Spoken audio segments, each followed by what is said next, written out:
So if you could accept that, that would be great. And then it looks like everybody's on mute. So if you could just keep that on mute. And as always, questions, comments, anything comes up, go ahead and drop it into the chat, and then I'll be monitoring that. Good afternoon. My name is Lisa Schell. I am the Congregation Archivist for the Adrian Dominican Sisters. Also past board member, current committee chair of the Outreach / Toolkit Committee. So I am here filling Veronica's shoes as best as I can because she is off doing some archiving offsite today. So, but we have a great conversation for you today. We have Dee Gallo and Michele Levandoski, and they're going to talk to us about moving archives, which will hopefully will be, I'm sure, very informative, and they have tons of experience in this space. And so there will be some time at the end for questions. So if you can just, like I said, hold on to those. This is the 4th of the 5th, I believe, leadership-centered webinar series. And Michele, under her presidency, has been very dedicated to trying to bring and collaborate archivists with leaders. And so this is one of those topics that affect both, obviously. Other topics include choosing an archival repository, understanding types of archival agreements, and understanding, archival restrictions. And so both speakers today will be talking to us about the planning and overseeing moves. Michele is the director of the School Sisters of Notre Dame, North America Archives, where he's been there for 7 years. He has been an archivist for 17, working in a diocesan archive and an archive for men religious before coming to the SSND. She worked in 3 Catholic archives and has moved all 3 collections. Poor Michele. And she is currently also the president of ACWR. Dee Gallo is the provincial archivist for the Religious of Jesus and Mary, where she has spent the last 6 years processing and preparing their archives for transfer to the French Institute at Assumption University. Prior to that, she served as provincial archivist for the Daughters of Charity, where she supervised the merger of 4 former provinces' archives to a new state-of-the-art repository in Emmitsburg, Maryland. Dee began her archival career 18 years ago as head of the Music Division Archives at the Library of Congress, and she has served twice as past president of ACWR. So I want to welcome Michele and Dee and all of you, and I think Michelle's going to kick it off. Thank you all for coming today. Dee and I talked a little bit about what we wanted to present beforehand, and I think there is no expertise on moving, but between the 2 of us, we definitely have experience. And so I'm gonna just tell you a little bit about my 3 experiences, and I'm gonna focus mainly on my moving the SSND collection because that was the largest and most complex. And then in there, I'm gonna throw in some suggestions of things to consider when you are moving a collection. So the very first collection I moved was right out of archive school. I was a little baby archivist. I was much, much younger. And basically I worked for a diocese and I moved their collection and I did the entire thing myself. So I got a van, I went to the cathedral basement where everything was stored, brought the boxes over and put them on shelves. And I can tell you that occasionally I would get some assistance from maintenance workers, but it was primarily me. And I would only recommend this type of move if your collection is very small and you're going a very short distance. It took me almost a year to complete because I just got tired. I had other work to do. It's not very efficient. It's very time consuming, but it is cheap because they were already paying for my work. And so it was just a matter of me driving back and forth. But again, that is an option if that's something you want to do. The second collection I moved was for the Order of St. Camillus here in Wauwatosa. And theirs was the best move I've ever done. Their collection wasn't huge, but they had movers do it shelf to shelf. So the movers came in, they packed up everything off the shelves, got it over to the new facility, which was very close. And sorry, I just got an email from somebody who wanted to participate today. I'll handle that in a minute. Anyways, and then so they brought everything over to the new location, which was very close to the old location. And then they put everything on the shelves in the exact order they took it off. It was very quick. It was very efficient. It was probably also very expensive. I was not on the planning committee for that, so I don't know what it cost, but I'm sure that level of work from the movers would have been pretty expensive. But again, if you have a fairly small collection, this might be a great option for you, especially if you don't have any assistants locally that can get things boxed up for you. And I will say, as far as for me, it was the easiest move I've ever done. I just had to stand there and watch the movers do the work and then just make sure everything was in the right spot, which it was. Now, the third one, and I've got some pictures so I can kind of show you how it went. So the third collection is when I moved the SSND. And this was by far the largest move I had ever done and the most logistically challenging. We were moving 8 former provincial archival collections from 7 locations in North America. And we basically moved about 2,500 linear feet of materials, which was like thousands of archival boxes. I mean, it was a huge move. Thankfully for me, I didn't have to do any of the logistics. The sisters did. There was a committee that put it together. I was hired like kind of in the middle of this process, but I was there through all of it, so I can give details about how it worked. So the nicest thing is that when I first started, the archives was still being built. And so there was nothing for me to do really locally. So one of the things I did is I went and visited each existing archives, which was really great because it gave me a sense of the community. It gave me a sense of the collection. I got to get a better understanding of like how things worked locally. So I would say if you're moving your collection to another repository that is not related to your congregation, if you can get that archivist to come out and just visit with you and see your collection in advance, I would highly recommend it. It was so beneficial for me to sort of see things in their natural home, see how they were organized, and all of that before they actually came to me. So as I said, it was a group of sisters who planned the move. It was incredibly well planned, which I would expect nothing less from the sisters. And the nice thing too is we had a large workforce. So we had sisters at each location who were responsible for getting all the boxes prepped and getting everything ready for the move. And so here you can see one of our sisters in Wilton, Connecticut, getting our boxes labeled in anticipation of the move. And also we started prepping the collections while the archives was still being built. So, I mean, we're talking months of work. So it's not like we finished the archives, boxed things up in a week and moved them. I mean, this was a several month long process to get things ready. And so I would say if you know you're getting ready to move, start prepping for the move as soon as you can. One of the other big projects we had before the move was all of the deceased sister files, which there were about at least 9,000 at the time, were all hung in hanging files and they had to come out. So they had a whole team where somebody printed labels, put them on folders. You can see off to the right, you can see the boxes of folders, everything's alphabetized. So then a sister could go in and just plunk in files into the boxes and then put them in a box so that they were all ready to move.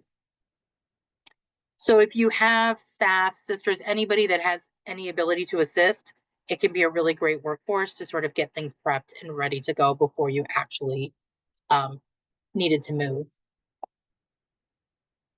The other thing that was really beneficial, because it was one team that was preparing everything, is logistically it worked out well. We used essentially the same boxes to store everything in.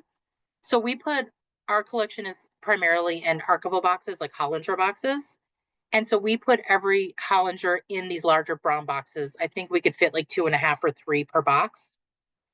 The other thing we did, which you'll see more in a later slide, is because it was coming from 8 former provinces, the outside of every box was labeled with the initials of the province and the number of the order it went in on the shelf. So it was like for Chicago, it was like CH1, CH2, CH3. And the reason they did that is because then when it came to me, I didn't have to spend time trying to figure out what went where. It was completely dummy proof. All I had to do was put them in order, and then they were already labeled with the province, which I'll talk a bit more about in a second about how that actually moved. So one of the key things is when you're planning for a move, it's really important to have a staging area, which is what we have here. This is in Wilton, Connecticut. And basically, the sisters would designate a room somewhere in the building, which is where once things were packed, labeled, and ready to go, they would move to the staging area. I cannot stress this enough.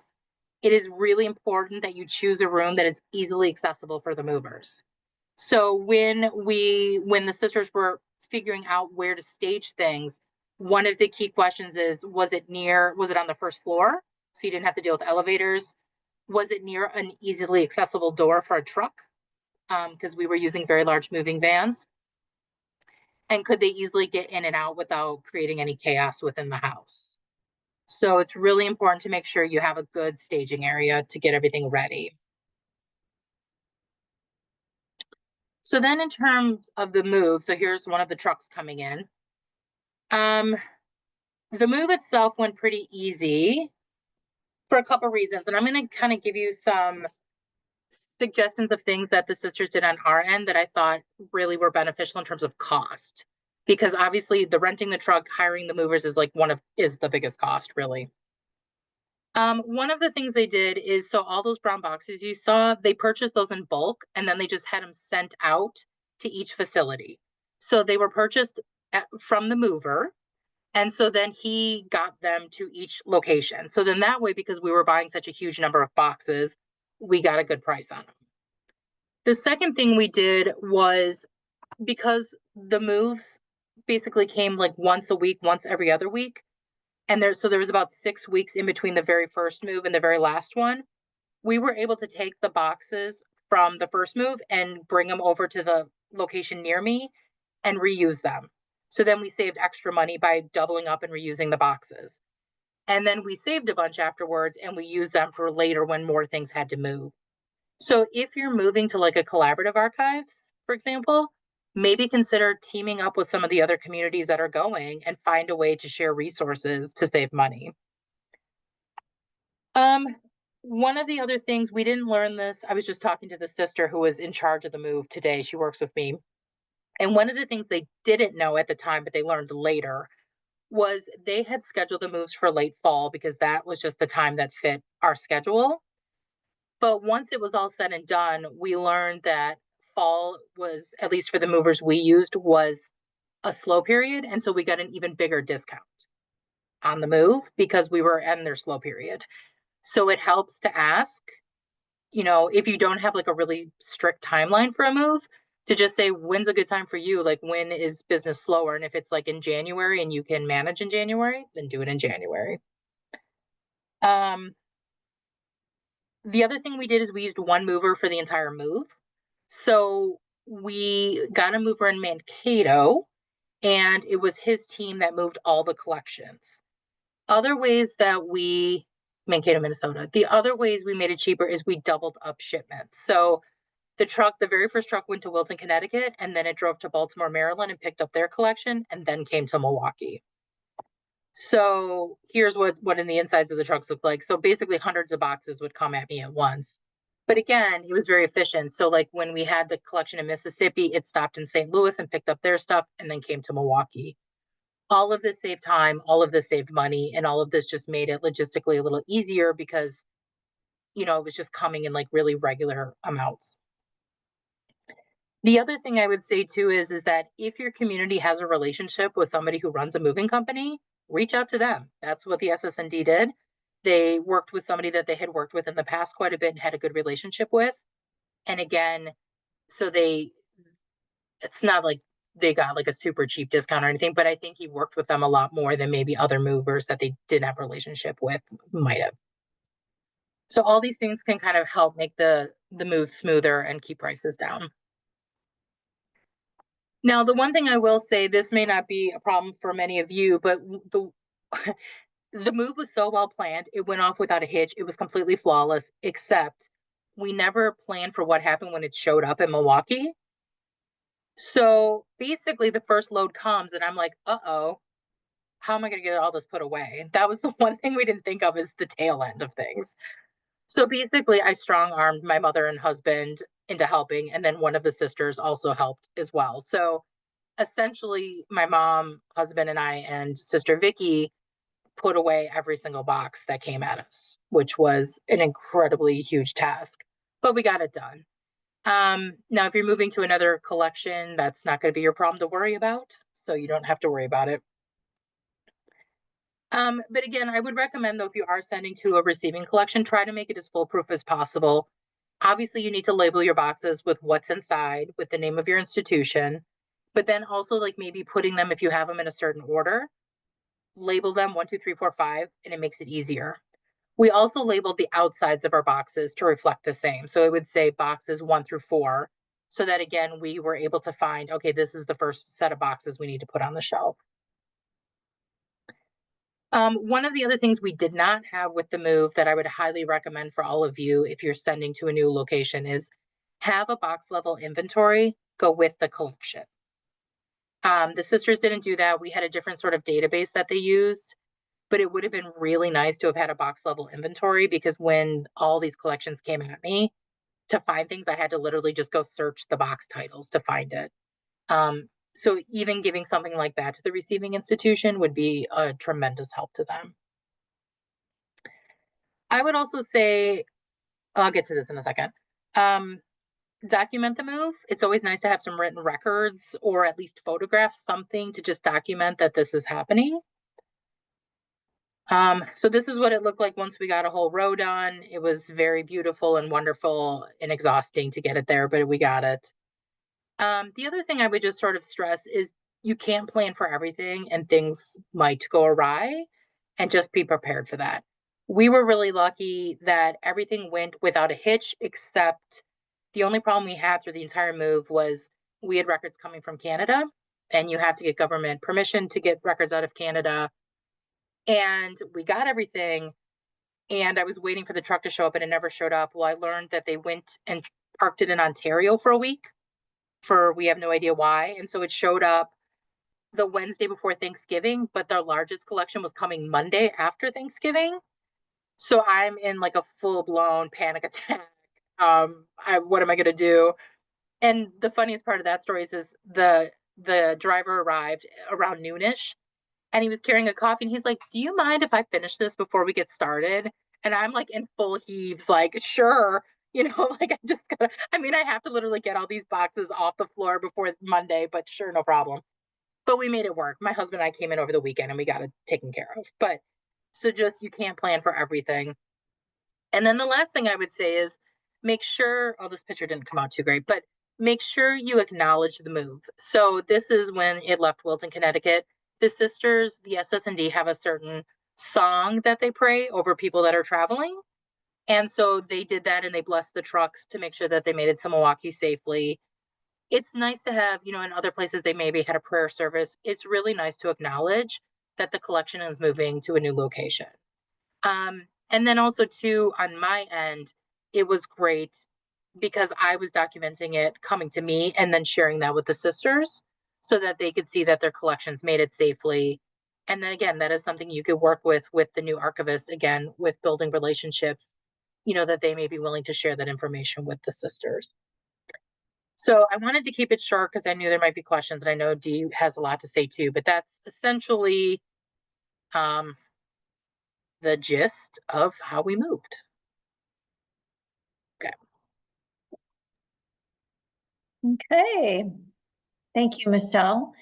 Dee, did you want to go ahead and do your presentation? Sure. Okay, let me pull it up. Hold on one second.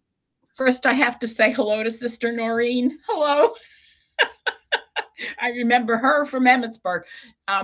Sister Noreen's community is one of the Charity Federation groups. And so we work together on events and things. So it was good to see you again. Okay, well, I have a similar tale and a different tale. And the similarity, I think, starts with being in a full-out anxious attack because it's like the whole world is landing on you. Now, in both cases, well, in the Daughters of Charity case, I took the job directly from the Library of Congress. I had to learn a lot about the Daughters of Charity very quickly and religious archives very quickly. But they always say about archivists, you can walk into anything. And if you know the principles of archiving, you can, as soon as you learn your subject, you're ready to go. So the Emmitsburg province had closed, really. The Daughters of Charity had 5 provinces. There's still a province in California. They chose not to merge with the 4 provincial, the 4 provinces that did. They merged into the province of St. Louis, which is in St. Louis. So this is long before I arrived. The daughters decided that they would try to get one archives, which was a brilliant solution. And they debated for some time about where to put this.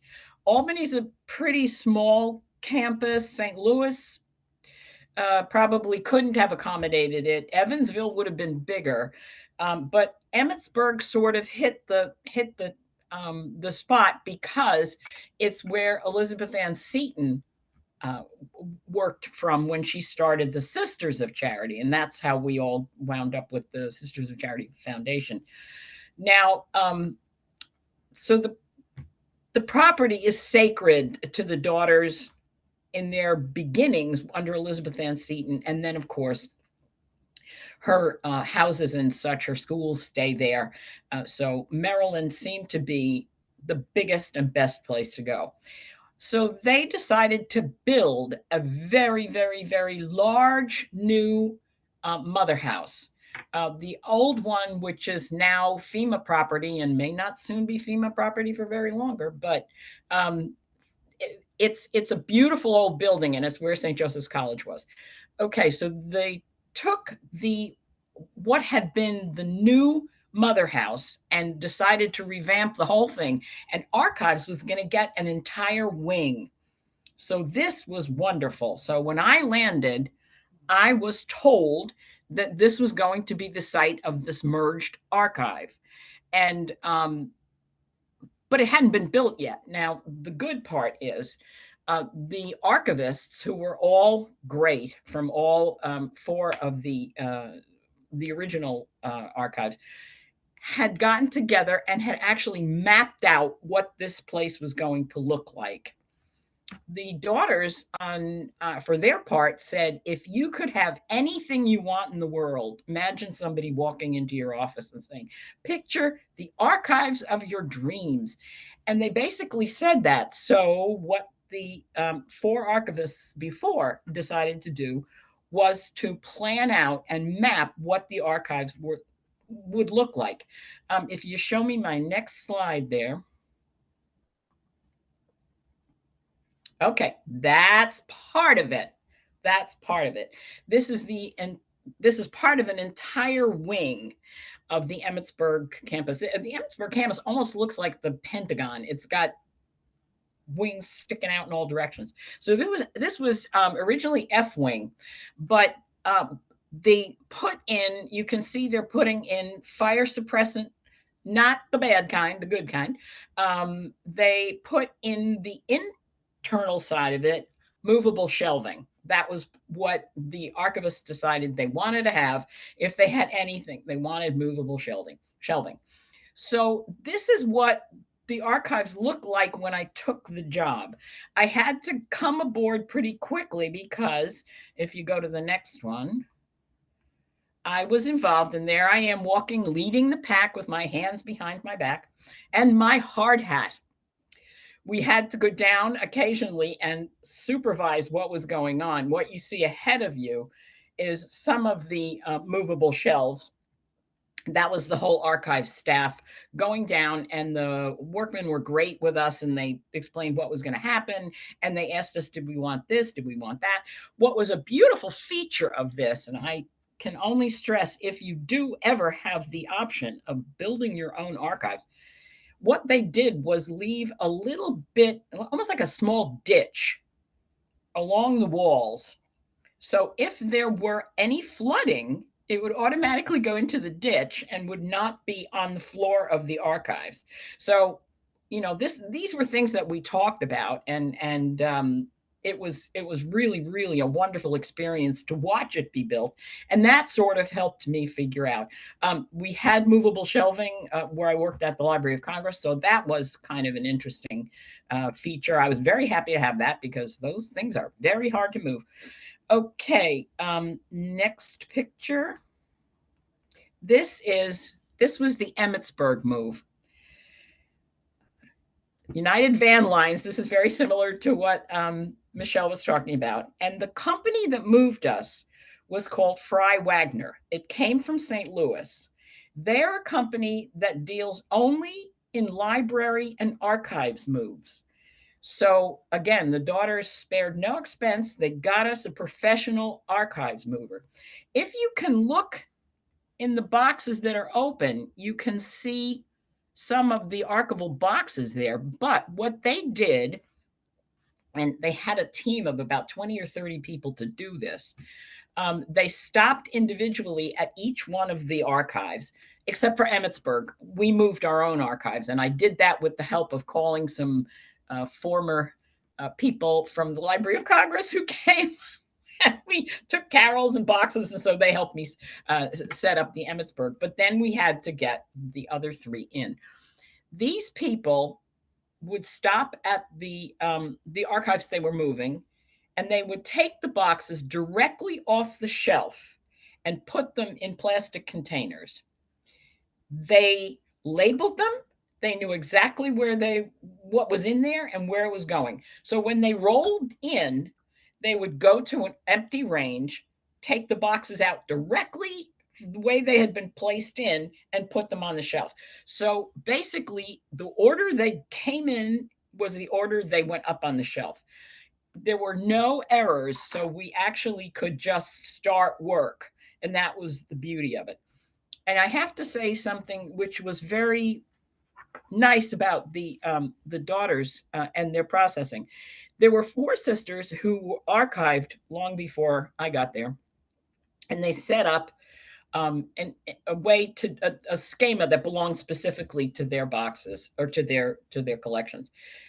So what was in one number in one province, you would have found in the same number in the next province, and so on and so forth. So even if you didn't have a finding aid with you or know where something might be, you would say, the schools, they are to something. And you'd go there, you'd look for the school, you'd know exactly where in the box the photographs were, because photographs always went in the back of the box.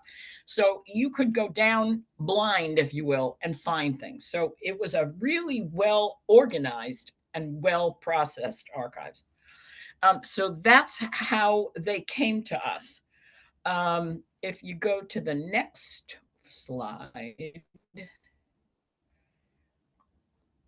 again, I stress that the daughter said to us, "What do you want?" And each one of the archives had artwork, some very expensive artwork. And the Emmitsburg campus, and I'm sure some of you may know this, has a very, very, very historic and important collection of samplers that the girls from the early schools did when they came to St. Joseph's. And the people from the embroidery schools in Delaware come and study them, and it's just a really important collection. But you do have to be careful that the frames are not knocked as they go in. So the archivists who designed this said put slats in. So some of the pictures, if they were small enough, could go simply on shelves, boxed or covered that way. But then we had ones that went like this, all movable ranges, really, really helpful. But you can see someone from Fry Wagner is taking that out of the box the way it would have been stored wherever that particular one came from, and putting it again in the shelves. This was done for everything, and there were places for just about every format, including furniture. We didn't have a lot of textiles, but we weren't really set up for that. But there were locked ranges, because the Daughters of Charity consider their annals restricted. I'm going to talk about that in a little bit. So they went into a coded section. I had the code. If someone wanted something, I would have to go and get it out. But before I could give it to anyone, I was responsible for calling the visitatrix of congregation, saying what the person wanted to see. Could I get it? Could I show it to them? And in most cases, the answer was yes, but sometimes no. So, but it's very interesting that the daughters consider that stuff restricted. Now, this is rather next one. Sorry. This is very similar to what we just saw from Michele when her mother and her husband did it. So this was what the folks from Fry Wagner put on our shelves, exactly the way they came off. And you can see that we had a different color at the end of the row for each one of the spots. So I'm not sure what green was. Let's just say it was Evansville, Indiana. And so you'd know where you were going just by watching. And eventually you get so accustomed to, where things are, you don't even need to look anymore. One funny thing that happened was we had a range equivalent in size to maybe the smallest of the archives collections that came to us for the province of St. Louis. And after about 3 years, we noticed nothing was coming in from the province of St. Louis. And we didn't know why until we all looked at each other and the light bulb appeared over our heads. They were all sending digital records. So that space really, we never printed anything out. We had places to hold the digital records of that. So we didn't use that, but we made use of it for other things. So when you're planning out what you're going to look for, or what you're looking for space, try to figure what you might need in 5 years or 10 years. Or are you going to keep depositing things? That's another issue. Okay, excuse me. So that's the Daughters of Charity. And now we move on to my present. I'm sorry, there you go. Okay. So these are the Religious of Jesus and Mary. The Provincial Archives is in a room in the convent or the mission center in Warwick, Rhode Island. I took that job and again came in cold, knowing what I knew from the daughters. But one thing I want to bring up to you, and I don't know if Michele had the same experience as I did, one community or congregation is not necessarily what the other one is. So it's very hard for me to make comparisons between the RJMs and the daughters. It's very easy for me to make contrasts. And that's not saying one's better than the other. It's just one considers its material differently from the other. I mentioned that the annals with the daughters are restricted. Not so with the RJMs. As a matter of fact, when we processed the collections, one of the first boxes that we processed would have been annals boxes, which are open to anyone who wants to do research there. So know the rules of your community. Anyway, okay, so these materials you'll see were transferred in 2024. I started work there in 2019. I had to, when I looked at the boxes that were set up, I can, if you show the next slide, I'm so sorry, I'm not helping you here and you're being so kind to me. Okay, this was what I walked into. Anybody notice anything odd about that? The boxes are all sideways. These really are not dock boxes. They are sometimes here. These are drop front boxes that have just been stood up on their ends.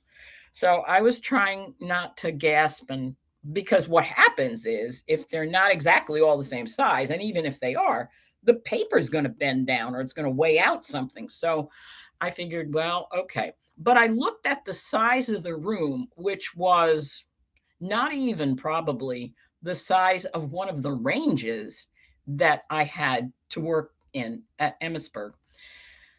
But they were processed.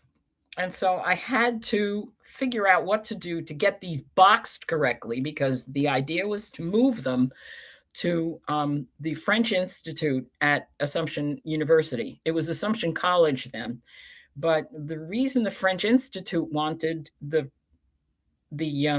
materials, and it's a perfect fit.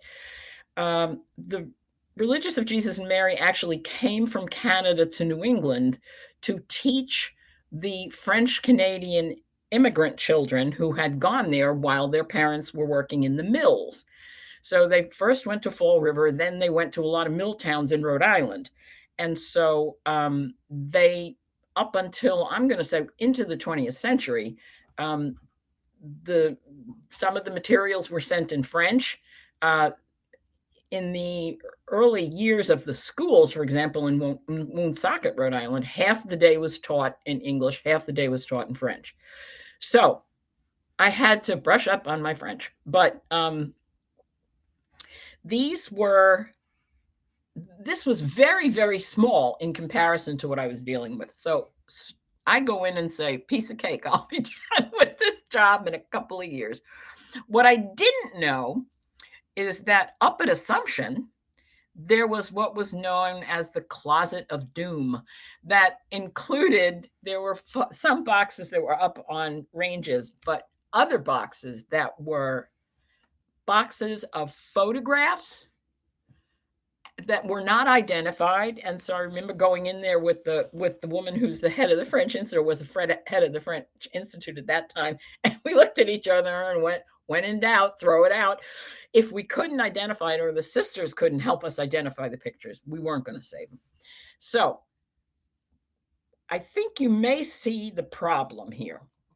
And it's a lot more grave than the boxes being on end.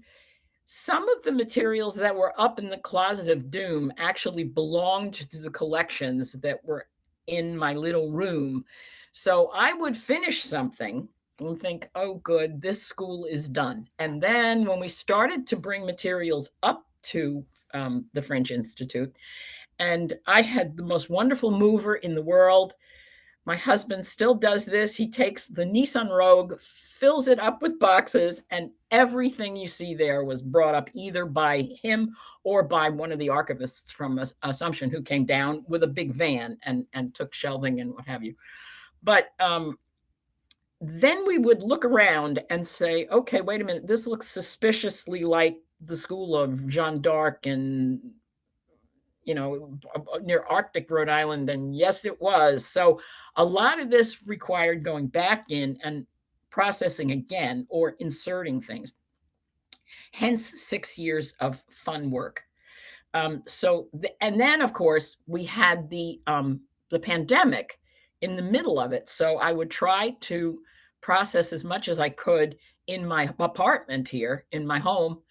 And it was okay, but I didn't have the freedom to walk into the convent. I would have to tell everybody I was coming, put a mask on, and nobody bothered anybody else, and I would grab what I needed and take it. But there was no time for me at that point to go check if there were similar records up at Assumption. So it took quite a long time. Okay, the next slide. This is pretty scary. When Michele was talking about a staging area, when you don't have any space, this becomes your staging area. The boxes that are directly ahead of us on the wall there were personnel boxes that were not going to leave the community. So anything that was in the P group is still at St. Tim's. But the H group, which is the historic files, and the A group, the administrative files, they were all going. So I would try to get all the P's up in one area so it didn't conflict with anything else. And really, it was just opening a box and then either crying or being really happy. But this brings me to another little thing before I continue with this move. Know what you're sending. Know what it is. Know how it represents you. It's your footprint. It's what you are going to leave. And the reason I say that is because some people will employ archival assistants, or someone like Veronica or Michele. Even I have gone into, I went into the Holy Unions and looked around. But I had to ask a lot of questions before I ever would have dared to go in and start tossing things. And if somebody does that to you, just say thanks for the help and escort them to the door, because you're going to wind up short on some very important thing. It's bad enough that we make our own mistakes sometimes, but if the person doesn't quite grasp what your community is, what your community stands for, and how it functions, you're going to find that all of these annals are going to be restricted. No, they don't do that. So you have to make sure someone understands the constitutions of the group you work for. And they can be very different. They can be the same, but they can be very different. And so just a word to the wise, know what you're looking at. And I know every time I talk to archivists who are planning archives or planning moves, I always say you need to know what's in every box. At least you have to have an inventory. And the result, it's always the same expression, one of horror and disgust. They don't want to go in the boxes. I guess it's the same as saying, I'm going to walk into your closet, I'm going to pack all your shoes, and I'm going to decide what shoes you're going to keep. And I'm going to decide which shoes are not comfortable for you. And I'm going to throw the other ones away. And then, well, your closet's empty now. But what did I do? You're not going to find out till maybe it's too late. So get in there and know what's there. Okay. The next box is going, the next photo is going to show you what we did. Those are the labels that I did for each of the series. Okay, so H103 would be History 103. It's the history of Saint Claudine Thévenet. She was the saint who was the foundress of the Religious of Jesus and Mary. 210 was one of the houses that was there, Jesus and Mary Mission Center in Plainville. That's another one, 210. Labeling box 1 and box 2 so you knew what was going on, and having some sensible distinction between box 1 and box 2. In other words, you don't just fill 2 boxes, label 1 1 and label 1 2. They have to have their own purpose for being. So that's what the boxes looked like when they made it to the Nissan Rogue. And then the next, and this may be the last file, the last picture here. Okay. This is, now I have to say, we had no say at all about where the boxes were going to go at Assumption. When we brought them in the door, they were donated. This material is the property of the French Institute by contract. We have access to it. We can say what gets published and what have you, but this is their material. So we can't go in and say, oh, I'm going to take this box back, I'm going to do this and what have you. And on the same level, they've had interns working for them. They have to check with me to ask me what they can do, if that's a good fit or not. So we work, they're wonderful up there. So it's a very, very, very good symbiotic relationship. But they put the boxes up. And all I have to do before I bring a load, which won't occur anymore, I have to tell them we have this many dock boxes coming up, and these are the numbers. We have this many drop fronts coming up, and these are the numbers. The archivist up there, Kate Bradley, is so amazing. She will walk around and shelf read before we get there. She'll leave the appropriate amount of space. By the time we get from Worcester back to Rhode Island, which is probably an hour and a half, those boxes are completely put away. Everything is in its place. So she's really got a handle on how to store them, and they're stored in a way that Assumption can understand and use them. That's not, movable shelving, but it's okay. And the last file I want to show you, or the last picture I want to show you, is kind of, I thought, interesting. Okay. The left side is the Daughters of Charity. The right side is the picture that you just looked at. One looks a little different, but the shelves are constructed slightly different. But the end result is the same. And this has to be the end result of anybody's move. You have to know where it is. You have to know that it's safe. you have to know that you can find it. The biggest issue is, can I find it? So however you decide to do that, if you want to do some sort of database that includes, records management base like that, no, what do you call it? No, the content management. Or you just want to use inventory sheets, which is basically what we do for the folks up at Assumption. And they build a finding aid out of that. But in both places, we can go immediately and find what we need or know why it's not there. So I think there might just be a couple of other gems of wisdom that I wanted to bring up. So anyway, these were two very different moves. One was much easier, one was more painful, but the result is the same.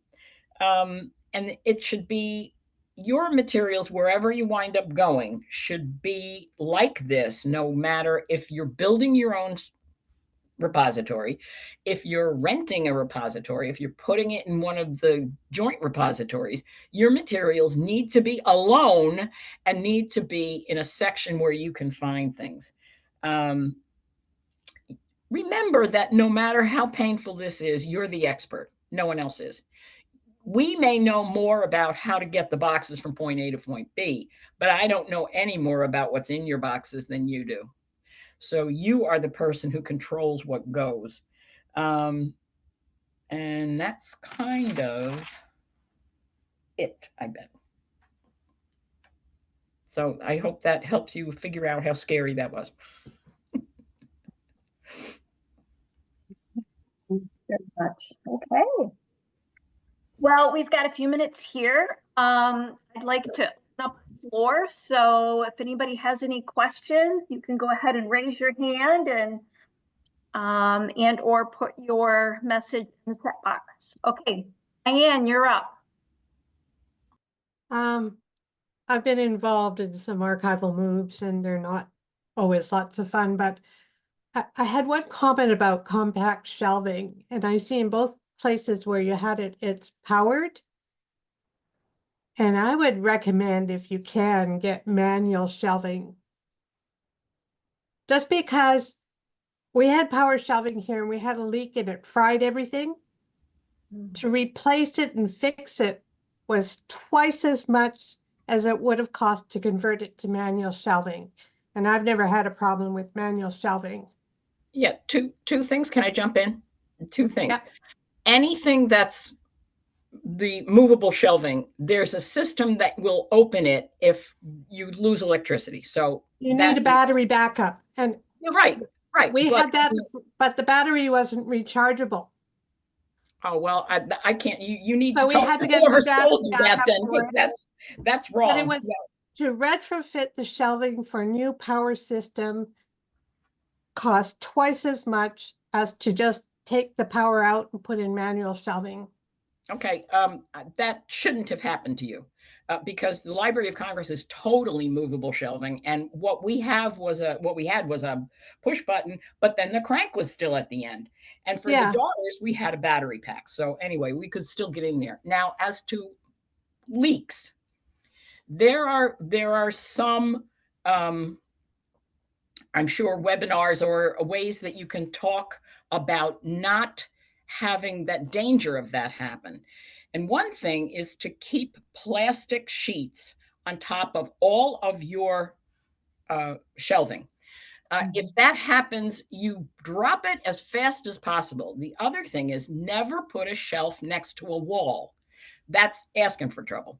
So keep it away from the wall and make sure you can drape something over it. There's, I'm sure you had all sorts of things for, taking care of things.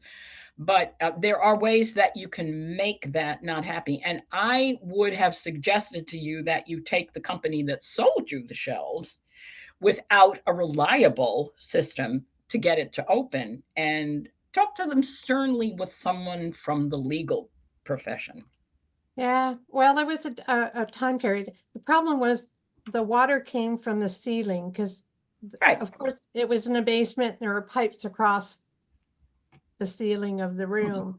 Mm-hmm. And we had a leak there before a few years ago that was much less damaging, but you know, I have had no problems with the compact shelving using the cranker, and it's good exercise. You know, switch arms and build up the muscles, and just personal preference. If No. it's way cheaper. So, well, it is cheaper. Some people prefer it because some of the sisters are older and need the help. They can't crank. But if you do have spots that have been weak or have caused problems before you even put a box in there, have somebody look at that and make sure that there's no way that that could happen again. But do consider the shelving. I'm sorry, the plastic cloths. They will protect you. Oh my gosh, like crazy. But don't put anything next to a wall. Good advice. Thank you. Thank you, Diane, for the question. Mm. We have a question in the chat right now from Stacy for both speakers. Did you send a finding aid with each collection when you moved it? If yes, what finding aid consideration should we be thinking about? So I'll just answer that quickly. We did not, because it was an internal move to move. So the sisters didn't have finding aids. They had a numbering system similar to the one Dee described. And then they had a database with an item level inventory, which is what I had when I got it here. And then with the diocese, I was the first archivist, so there were no finding aids. And then with the chameleons, I was a processing archivist, so my job was to create finding aids. So when I left, they were all done. But yeah, so we didn't, so maybe Dee can speak to that, but we didn't, just because of the nature of our move. There were finding aids of each provincial collection, which came with the collections. So, but again, the finding aids were so intuitive that you sort of knew where to go to look for something if you didn't have a finding aid. But yes, there were finding aids, and they came from each one of the other archives. Assumption asked me not to do a finding aid because they just said make inventory sheets in Word, which I tried to make as much like a finding aid for the everything was described at folder level.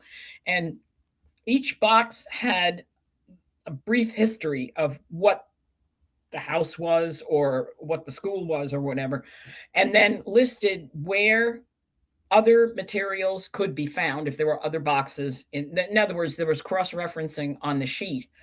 And now there's an intern who's up there who's creating the normal assumption finding aid that will go up on their website. Great. Okay. Does anybody have any questions? We still have a few more minutes left here. Well, while somebody's thinking, I've got two questions that I thought of while you both were presenting. One question relates to the time between packing up the move and landing the collection. This is kind of a twofer. So what was that time frame? And what was the communication strategy to your patrons, to anybody who researches the collection? Like, did you just say, hey, we're going to be down for 2 months or 3 weeks? Or so what was that time frame? And then how was that communicated? So for us, when we moved the SS&D collection, it took from when we started the move to the end was 6 weeks. But the packing started much earlier than that. Mm-hmm. And each archives, I think, handled it differently. Like, I think some just said, we're done, we're closed, you can't, we'll be open again and whenever. I think others kept trying to sort of assist as much as they could. But at some point they had to shut it down. We didn't officially open to the public till January 1st of the following year.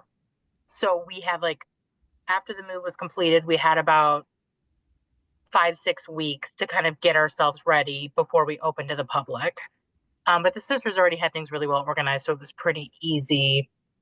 The chameleons, I mean, when we moved that, it was literally 2 hours. It was so fast. So that one went really fast. But yeah, when you're doing a really big move, I mean, it just took, because we were coming from so many locations, we just had to essentially shut down for 2 months and then just tell people to check back after January 1st. Yeah, in the case of Emmitsburg, since the building was pretty much under construction, people couldn't get in. But I do have to say that, and Michele mentioned it too. When she had the movers come, there were weeks in between each move. They would come. I think the first batch came from St. Louis.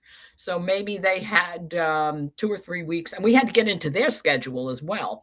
And then they would, I think the second one was Albany. We had a terrible time with Albany because they did not have any sort of ramp or doorway that would accommodate the truck.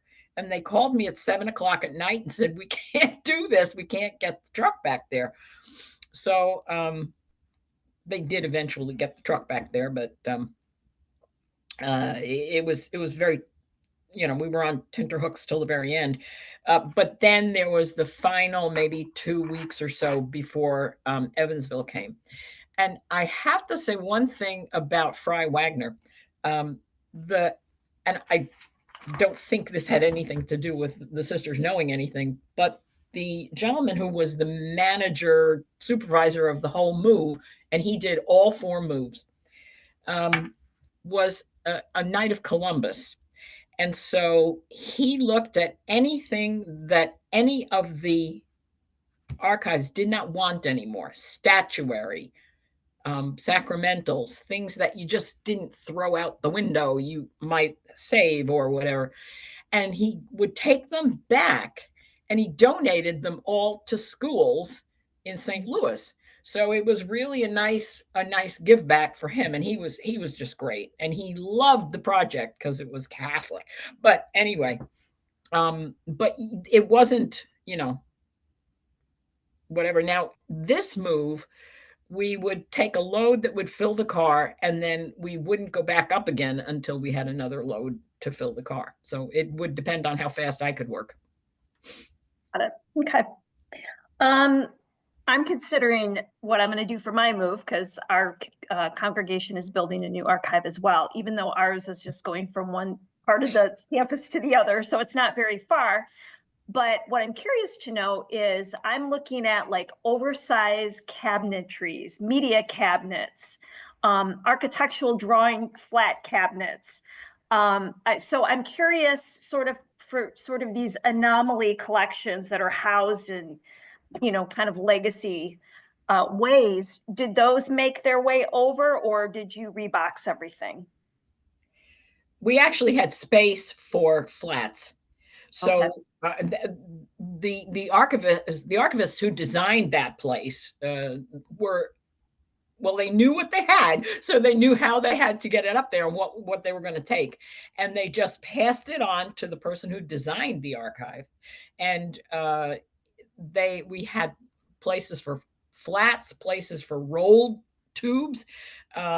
We had places for, we did have a few textiles in that we had some of the beatification and canonization banners from Elizabeth Ann Seton.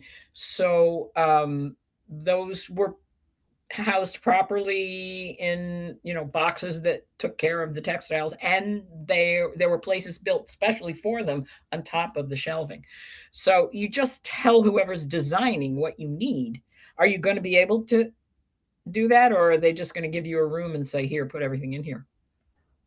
No, we have we're encouraged to provide input around that. So yeah, I'm just trying to decide if I want to bring anything over or go with, I mean, we're going to do the retractable or the, compact shelving. But yeah, I just was curious because I have kind of some odd pieces and I'm wondering whether I want to bring over or not.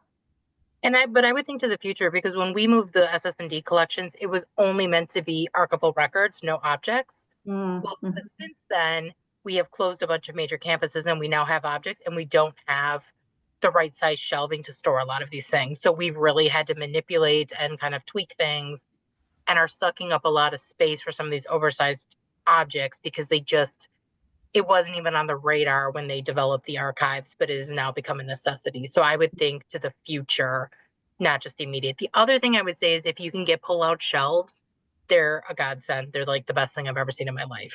you know, the little pullouts from the shelves so you can put boxes on. Great. Okay. Yeah, we also had, because again, the archivists knew that they were bringing, I'm not going to call them relics, but they were bringing statuaries, small things. I mean, we had an army of Catherine Labourés. You can't believe how many we had.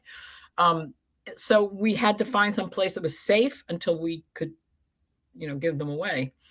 We also were fortunate enough to be able to provide the shrine, the Seton Shrine, with certain sacramentals that they would need for ceremonies. So that was a help too. It got them back in use again, and it was an appropriate use for them. Great. Thank you. Monstrances, things like that. Anybody else have a last minute question? Okay. I do want to just say one last thing. If anybody has any questions on an upcoming move, you're welcome to reach out. My last slide actually had my contact info and I forgot to put it up. But if you need to know how to get a hold of me, it's on ACWR's website or the SSND, but please reach out if you have questions. Same here.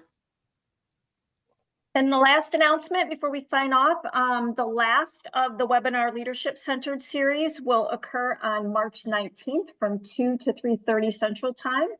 And it will be an update on the collaborative archives, which will include RAC, the Women's Religious Archives Collaborative out of Cleveland, Ohio, the Franciscan Central Archive, and Sisters of St. Francis, Denver, Colorado, Jennifer Head, Congregation Archivist from the Sisters of Charity of Blessed Virgin Mary, and the Vice Chair of Heritage and Research Center, or HARC, as well as Nadia Naser's head of archives in Santa Clara. I believe.